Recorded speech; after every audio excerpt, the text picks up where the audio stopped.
Are you familiar with what a conundrum is? Yes. Yes. A bracelet? Puzzle. Well, that's trouble. Yes, a conundrum. We're going to begin our time together today with a conundrum, and we're going to end our time together today with a conundrum. Oh. Okay, so we're going to bookend it with a I don't know, do you know better kind of question. So anyway, just to kind of able to review, last week we looked at chapters 4 and 5 of Genesis. And we looked at the issues related to the family lineage and everything. And one of the ones that stood out to me was Enoch, that he walked with God, okay? And that was a critical element. Out of all of those, there were 10 generations from Adam, 10 generations down until we come to the place of Noah and the Ham, Shem, and Japheth stories and everything. So 10 generations. And what was drawn out in all of that, in my mind, that really caught my attention was and he walked with God. Yes. Yes, of course, in a kid's mind, I remember and he didn't die? How is that, Dad? You know, as Pastor Matthew was talking about children's questions, I remember when I first struggled, but he didn't die, he just walked away with God. There's a bit of a conundrum, I guess, too, isn't it? So anyway, what did you remember from last week? Last week? That was years ago. Yes, it was. There were many, many things that happened. Well, we were speaking about what is our favorite genealogy. There are a lot of different genealogies. Yes, yes, because in chapter 4 we have Cain's genealogy, and then we have the third son of Adam and Eve, Seth, and in chapter 5 there's his genealogy, which Enoch is part of that genealogy. You're right. So the favorite genealogies, my wife's, of course, is in the book of Numbers. Oh, Numbers. Oh, come on. Anyway, Numbers, and then whose was it that was Matthew? Matthew, the opening chapter of Matthew. That was their favorite genealogy. Yeah. Might have been Diana. Was it Diana? Yes, it could have been Diana, right. We'll tell her she was spoken of and thought of today. The genealogy of Christ. Yes. John, I will say, as a result of your lecture last week, I became sensitized to all the genealogies of the Bible, and I ran across First Chronicles. Oh, First 9 chapters, it's all genealogy. wonderful. Now, what did you draw from any, was there any? No, I'm sorry, I don't mean to put you, but to recognize that was okay. What is the difference between the law as it was given in First and Second Samuel, First and Second Kings, gives an understanding of the history that went on in Israel, and Chronicles seems to replicate it. It often has it almost verse by word for word. Why do we have to have two as Chronicles? In my understanding, and do some of you have a thought or point? What's the difference? Is it quite often in Chronicles you'll get a little phrase added, something about like, and the Lord did this. It's thought of it. It's the priestly account, the tabernacle historical accounts of those events, and they viewed it from the spiritual, God attentive ideas. Whereas First, Second Samuel, First, Second Kings is simply I don't mean this badly, but an academic work of history. Whereas Chronicles sought, this is how God worked among us in these ways. Even though they're the exact same events, but Chronicles notes that God, because you guys said, gosh, last week, how can we remember the lesson? There's so much been going on. You're right. Do you view it as simply an academic issue of this and this and this and this? Or do you look to it as a manner in which we can say, God was at work in this way. The Lord moved in my life this way. You know, that attention to who is, I think that somehow even reflects upon how Enoch walked with God, that every day the events would be connected with his relationship with God. So just as a thought, thank you for sharing that, 9 chapters of genealogy? I will say it made Bible study easy because you just skimmed the whole chronology. Yes. You don't have to dig real deep there. Right. Now, which one, where is Jabez's prayer? Do you remember 20 years ago, the idea of Jabez's prayer? Well, what, yeah. Yeah, but what, that was out of one of the chronologies. That in the midst of all the lists was this guy who said, Lord, expand my borders, open my, in some ways, influence. So, yeah, so hidden in those little chronologies or genealogies, words like Enoch walked with God. Jabez asked God to expand his borders. First Chronicles 4:10. Ah, 1 Chronicles 4:10. Good job, thank you. Did you use Google? Yeah. All right. Excellent. Good. Any other thoughts of the week? Okay, how about your homework? I know some people say, I left it in my Bible and I left my Bible at home. That's somebody used that. Well, at least I got it away from my dog. The dog didn't do it this time. Ain't your homework. The Bible took it. There you go. Anything in your, I loved it. One of the people who came today, remember I said there's more space to answer longer questions, because I felt like I had been limiting you. And their answers are like one line now, still. All that space, one line. But we're not, yeah, okay. But, any thoughts or questions about the homework or? Yes, sir, I see your hand. So, the third question, referring to the events of Noah and the flood, says, how do you reconcile divine justice with God's mercy in chapter 7?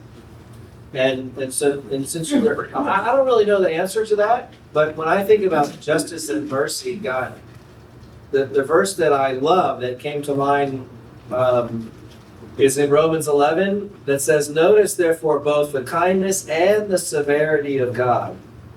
And that verse for many years has been very meaningful to me because, and I've thought of dozens of examples where God is a lot more kind to us and to many people than you would think he ought to be, but he's also a lot more severe.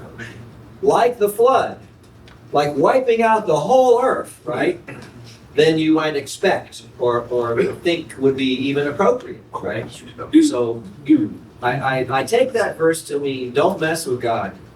And he's not who you might think he is. Right. He's way more kind and gracious, and he's way more tough than you might think. Exactly. We see that in the flood. Because sometimes, especially in these days, God's just a nice big grandpa type, upstairs. But no, he's God. Anyway, good. Thank you, Matt. Anyone else? Okay, let me jump into this. This is where we're headed, knowing as Matt alluded to the idea of the reset, the 10 generations.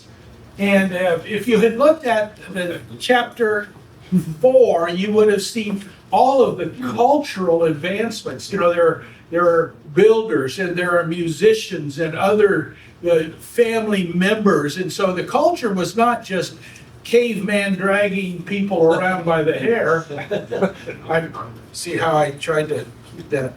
Wrong with those. Yeah. Anyway, so what? No, there are things that were going on, and in those things, I always love this guy. Do you guys get this guy on your Facebook stuff? Paul Harvey He's bad. and the rest of the stories. I always love his little things that you never think of or know about. Anyway, so Who's also? I'm sorry I missed that, John. What is it? How long has he been deceased, or is he still alive? No. Paul Harvey, he's been dead for years, right? Yes, he has, but they have some recordings of his. Excellent. He interviewed Billy Graham. Did he? Find it on YouTube. Ooh. What did Look, you say? Paul Harvey interviewing Billy Graham on YouTube. YouTube. Okay? So, when man began to multiply, and that's that whole issue of 10 generations. Here's a conundrum. How many of you are looking forward to an answer about who these Nephilim people are? I've Wait till always Kevin. wondered. Okay. I went as far as I could into the Jewish commentary kind of area, and the Nephilim are said to be those who are the fallen ones, those who are, and at that point there gets the issue of the angels, those who had relationships with the daughters of men, and so that's that whole thing. These were the mighty men of old, the renowned. They were the. Oh, okay. Do we have any of these kind of men of renown in America? Paul Bunyan. Yes, Paul Bunyan. How about Cage fighters. current cage fighters today? Okay. How about giving a little more 100, 200 years of history? How about Davy Crockett? Jim Bowie? Daniel Boone. Daniel Boone? Yeah. Lewis and Clark?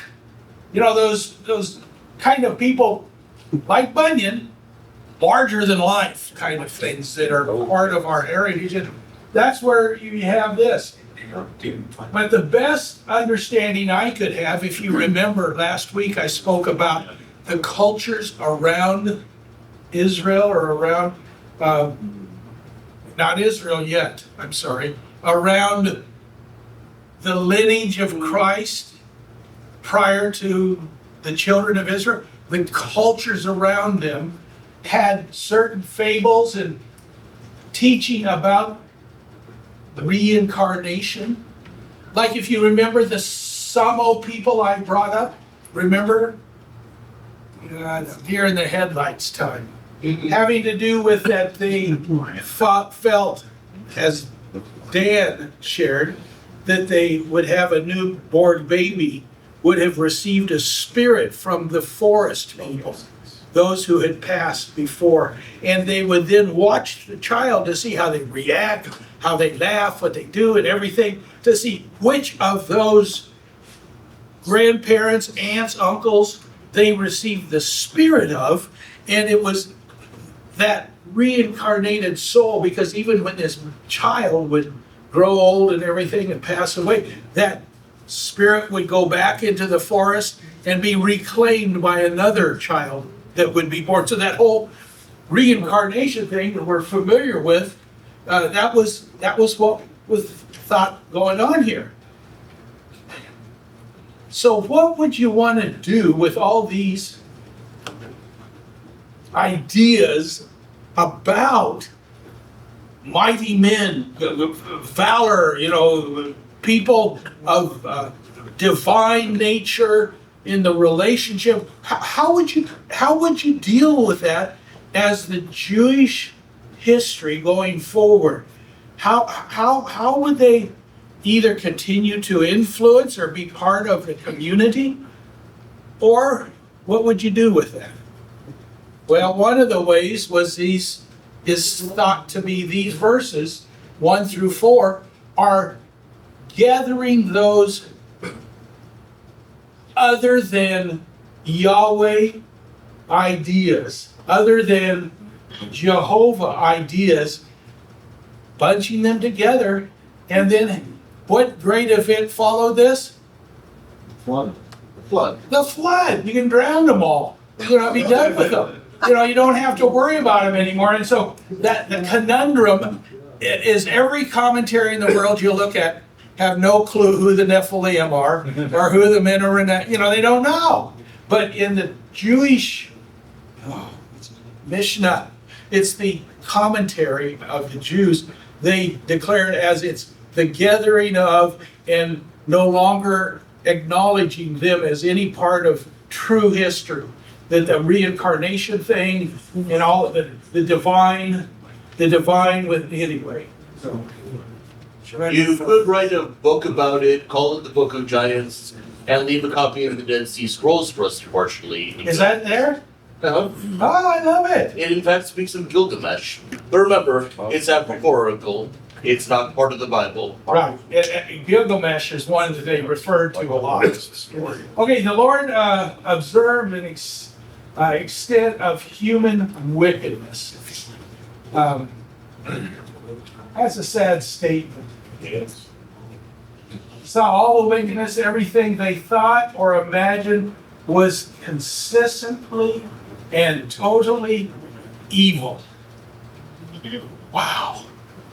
I mean, as Enoch thought and understood and realized his walk with the Lord was his everyday journey, here God sees people who are so contrary to his truth that what he saw.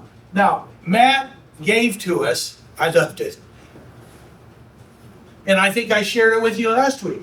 If somebody did that and I was God, I'd let them have it. I'd really blast them. Boy, was I thinking differently than the Jewish Mishnah. It's interesting. So the Lord was sorry he had made them and put them on the earth. It broke his heart. That's New Living Translation, Tina. So just tipping my hat to you in the New Living Translation. But the issue of it broke his heart. In the Jewish community at this time, the idea of the heart was not the seat of emotion. As it is for us, that's where emotions are kept. That's okay. When I was younger, much younger than what's the song? When I was younger. Much younger than Yeah, that's the song. Yes. I need somebody now. Yes, I need help. I was working on my MG midget, and something wasn't working right, and I needed to drop the back axle, and I had to take the driver's side nut off of it. And I worked at it, and I worked at it, and just wouldn't budge. I went and got a huge socket so that it would. You guys may think I'm a nice person. Or maybe I'm not a nice person. Okay, yeah, you got it. Anyway, I took a sledgehammer and started pounding on that assembly and the socket to try and break it, to loosen it so I could pull the axle out. And I just went off, just off. And that was the emotions I had. Later, I went up to the sports car dealership and talked to them about my problem, and they said, "Oh, well, John, it's a reverse thread." I had the same thing on a toilet recently, so I understand. Yeah, beware of those reverse threads. But it was my emotion that just grabbed me, and I just pounded. And my mother came out into the garage and says, "Are you okay?" I kept pounding, and she went back in the kitchen. And so, it's just, this broke his heart is not a sense of emotion. This, in the Jewish ideal, the heart is where the thinking went on. Okay? In fact, it talks about that in the last days in the Jews, their kidneys would be examined. What? What's the kidneys got to do with anything? It has to do the reasoning, the emotion, why people act the way they do. In the Jewish mind, the heart was about thinking, and the bowel, we have bowels, the bowels are the part, and so that for the Jew, they saw God was not ready with a sledgehammer to pound. No, it broke his understanding of what he intended. That what was going on, it broke his heart, his mind, but not emotion. It was it brought God to anger. It did not emotion, not anger. He was not brought to wrath. But his thoughts, it grieved him, and worried, hurt. The hurt one felt like it, okay. He struggled with the way his creation was responding to one another. That what they did not only to themselves but to one another, and it wasn't how he designed it. It was not, as he thought about, it was not what he intended his creation to be about. So how do they deal with it? This is a kind of a connection between what goes on in drugs these days. This is in 2005, and this gentleman here was mugshotted. And 4 years later, here he is. No. And so what someone will do to themselves as God's creation, that's doing it to ourselves, but the sense in which we would do it to one another. The harm, the hurt, and everything. The Lord saw how great the wickedness of the human race had become on earth. I love it. Okay. You ready? Give it the chorus. But Noah found favor in the eyes of the Lord. How in the world did he find favor with the Lord? It's okay to be open book. How did he find favor with the Lord? It's okay. Reference verse 8 and go one more verse. He walked with God. What is it? He walked with God like me. Yes. So that he had learned from his great grandfather. Would that be Noah's great grandfather who walked with the Lord, Enoch? And here again, that's what God found in Noah's life. That, okay, have you heard this quote before? The further a society drifts from the truth, the more it will hate those who speak it. Have you ever heard that before? No, but it rings true. Yeah. It's a sense in which how is truth observed? Do you remember a statistic? Oh, it's got to be 3 or 4 months ago, I shared with you that 34% people say it's okay to lie to cover your own personal character or something, and boy, I've seen that. Just truth is not something that's held up in any manner anymore. It just seems to be struggling. But Noah found favor in the eyes of the Lord. Okay, we got the walk thing. We got the Noah walk. How would you find favor in the eyes of the Lord? Talk at your table. Need 3 things. What would I do? Okay, The face of Matt. you guys have three? You guys all have three? Yes. Just a yes or a nod at the head or adequate? Okay, good. Okay. You're worried if you say something, I'm gonna pick on you. Yeah, don't say anything. Don't move your head. Okay, hang on to those three things. Okay. My righteous one shall live by faith. And if he shrinks back, my soul has no pleasure in him. Hebrews. You know, it's chapter 10, verse 38. And what's the next chapter? Chapter 11. Which is the chapter on faith. By faith, Noah being warned by God concerning events as yet unseen. Oh, I'm sorry. oh, you want me to go back? Fire slide. Okay, I'm going back. There we go. There we go. Your husband's getting it all on film. Okay, cool. All right, Okay, thank you. you got it. Yes. By faith, I warned God concerning events that had not yet seen.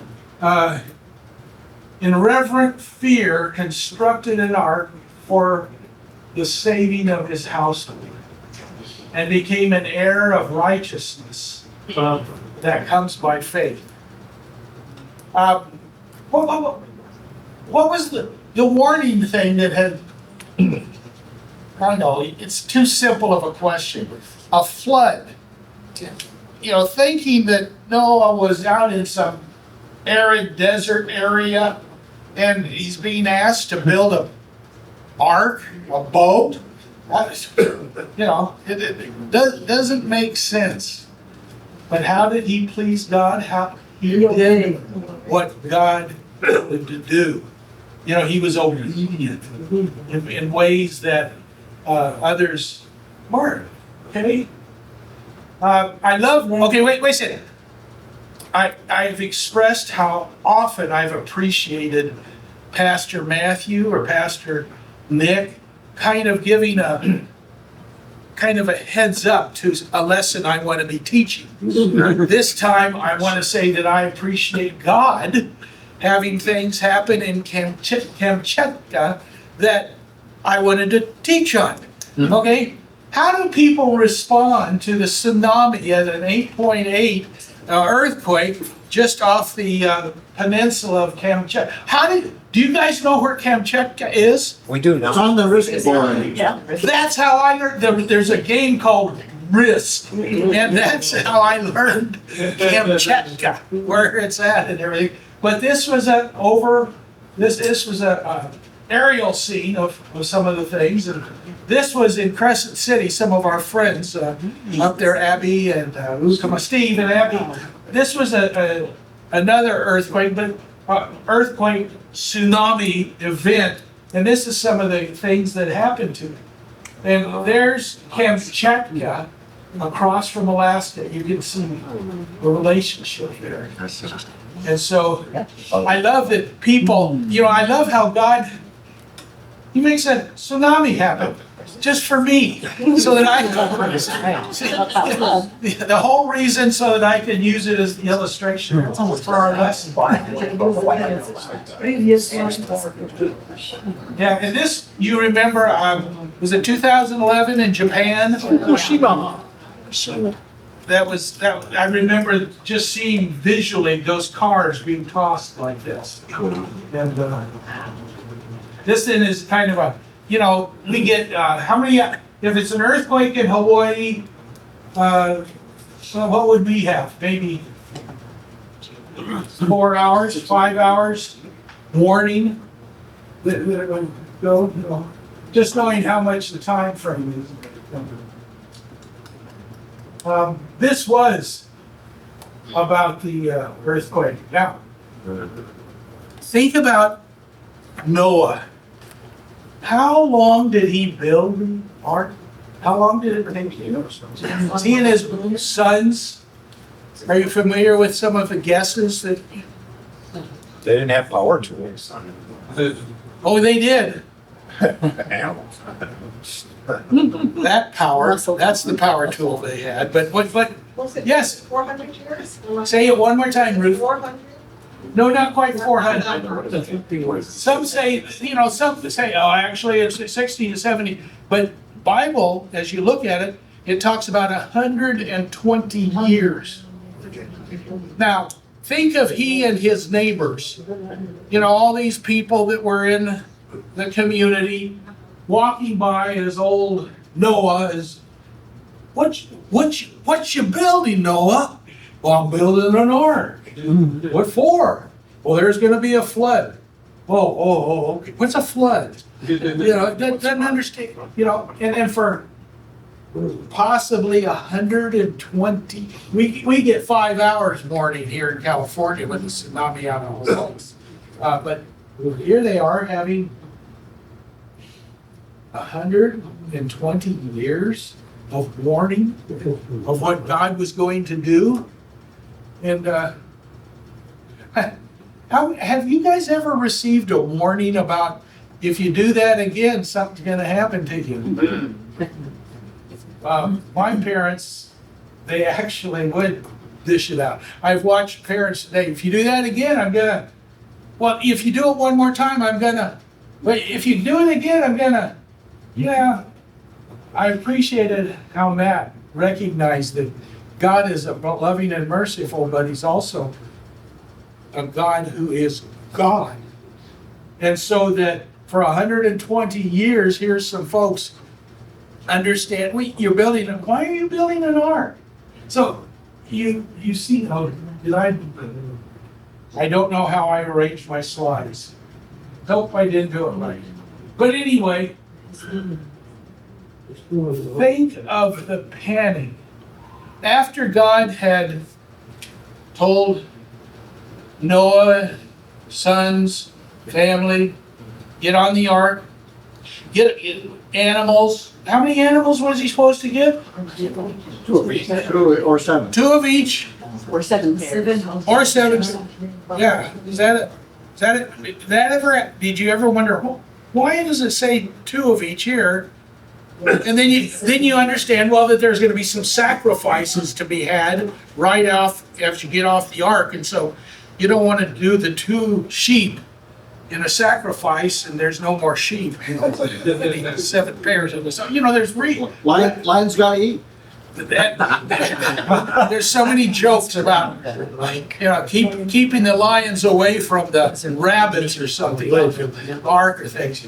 But what? For 120 years, this guy, the neighborhood, this guy had talked about an ark and a flood. And here it was that God had closed him in. And I believe, those of you, as you study today for today's lesson, how long were they waiting until the flood started? While they were already in the ark and God had closed the door, how long did it? A week. A week, yes. 7 days. And the middle 7 days. And after 7 days, then the flood came. And I want you just to think of folks who have heard the message, they have been warned, and now it's time to face the issues. I'm thinking, the 10 generations and all the families and everything, and what was going on in their hearts and minds. I heard one. Okay, have any of you heard of Dennis Prager? Have any of you heard his commentaries? No. Have you heard? Have you listened to his commentaries? No. He talks about the guys beating on the door, wanting to get in now, and just it's rather flippant the way. But I thought about. I don't know in this flood story I ever thought about the multitude of people and what was going through their heart and mind as the water, the floods rose. So God had said to Noah to make, gopher wood. How many of you know what gopher wood is? Not wood made of gophers. No. Yeah, nobody knows what gopher Better wood than is. farmers. So this translation went with the cypress wood, and you were to do this, and so he did it. He did everything just as the Lord commanded him. It was at that point then he also was commanded to take animals with him and to deal. Yes, So we decided to go for it.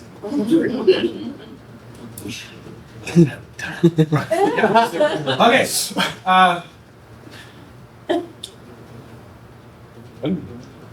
Now this is not the conundrum. It's not the conundrum's not there yet. But I loved. Who is this rainbow for? God. Who said that?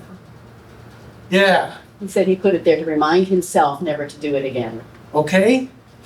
That this rainbow, we see this rainbow depicted for Noah. God said it was to remind himself never to destroy the earth again with water. Now there is going to be a destruction of the earth at a later time, but this was a sign to God. Closer. Do you ever want to be seen? Do you want to look where God's looking someday? You know, I think that's kind of cool to see what is God looking at. Next time you see a rainbow, think God's looking at that rainbow also right now. It's reminding him a covenant, a relationship he made with all of mankind from this point on.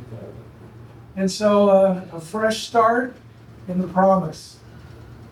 Noah builds an altar and worships. God makes a covenant, never again will he destroy all life. Sign of the covenant's the rainbow. In that also, we have, do you want to go back, Monica? Are you okay? Okay, but there's I'll get you, Steve. There's a section in this, how man is to live, that he was vegetarian possibly prior to the flood, but after the flood, you know, we could be carnivorous, I guess. Is that the term?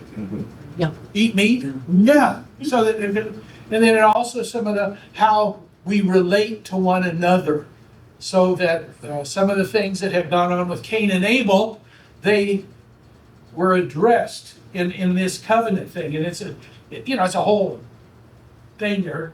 We're not going to go there. Steve, you had a question. Was it about this? I'm being like a child today.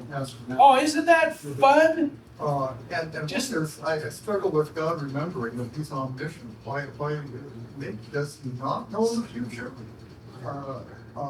Anyway, just throw that out there. Oh, and that's the lesson on God outside of space and time.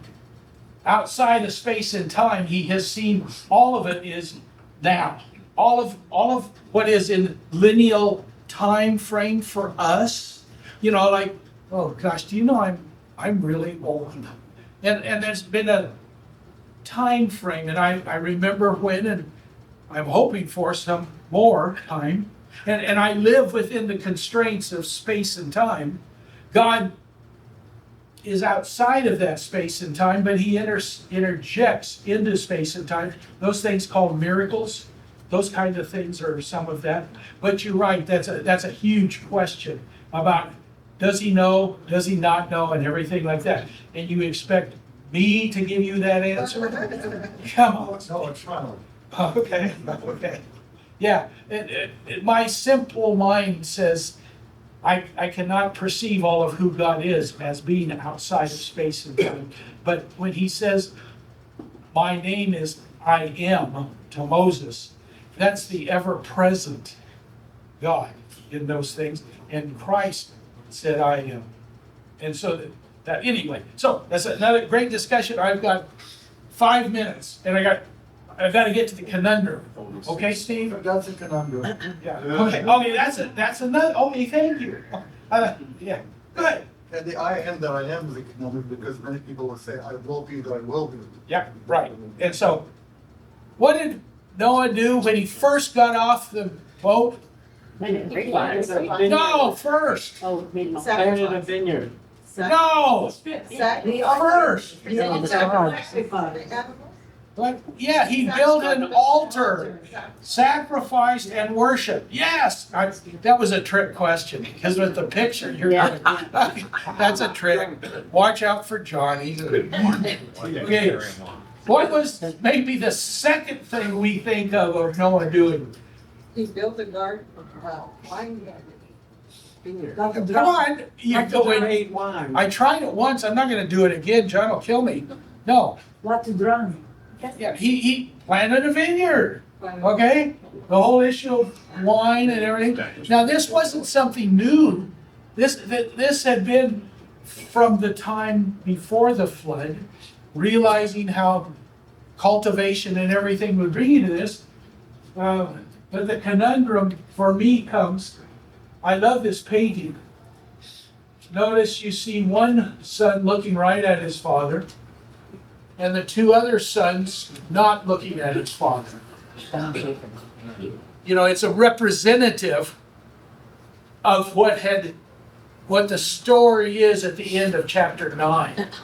The recognition that was it Ham, whose son was Canaan, received a curse, and he looked upon his father's nakedness and went out and spoke it to his brothers. Now, how hard? What? I don't know how to ask this. There's a lot of questions I don't know how to ask, but the way nakedness is perceived, if you read Isaiah chapter 20, God talks about how he was going to cause Egypt to be led out naked and their buttocks exposed. It's like the shameful thing to look upon the nakedness of someone. And where did that awareness of nakedness come? In the garden. Yeah. So it's the thing goes in. And so who was it? Was it Ham? Ham. Ham looked upon the father, but Shem and Japheth, they took a blanket and walked backwards into the tent and laid the blanket back over their father, cover his nakedness.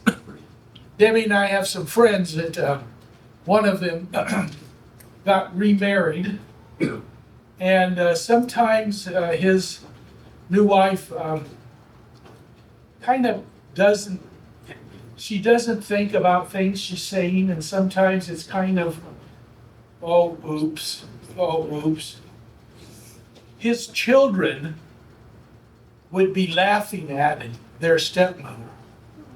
And I took the two boys and I talked to them about, your job in the family is not to uncover or expose or look at someone's failures. They're revealing who they are. No, your job in family is to cover one another. And it's kind of the job we have with one another in here. There's wait, I may be wrong. Who was it that is perfect in here? No one. Yeah. So that we are here in a faith community. And at times, some people may expose themselves, and we can cover that, not to point fingers or to laugh at. So that's the lesson I can figure out of this conundrum, because to me this event is one of the things. If you're writing a book about the holy guys who knew who God was and who walked with God and all that, the goodness that Noah did exactly what God wanted to do, and he ends up here. Oh my. Do you mean that the things before the flood are going to be going on even after the flood? Lord God, I pray that you would guide our hearts and minds, that we would learn daily more and more to walk with you. And Lord, may we not hold in frivolous polarity what we may hear or know or think or see of our brothers and sisters, something happening. May we be willing to cover one another's failures, infirmities, shortcomings. Lord, I thank you for this class. I thank you for Bereans. We thank you for your word. May we hold on to it. May we seek to go through it and just understand bit by bit a little more about you. Thank you, Lord, for this day. Go with us and guide us in your precious name. Amen. And, oh gosh, okay, I'm sorry, I missed this part. Percy's here. So the whole issue. Okay, here's your homework. This week. What we got? Oh, you gave us an easy one. It may be for some easy, for others it may be a new hurt. But anyway, blessings on you. Thank you. Walk with God. Thank you, Thomas.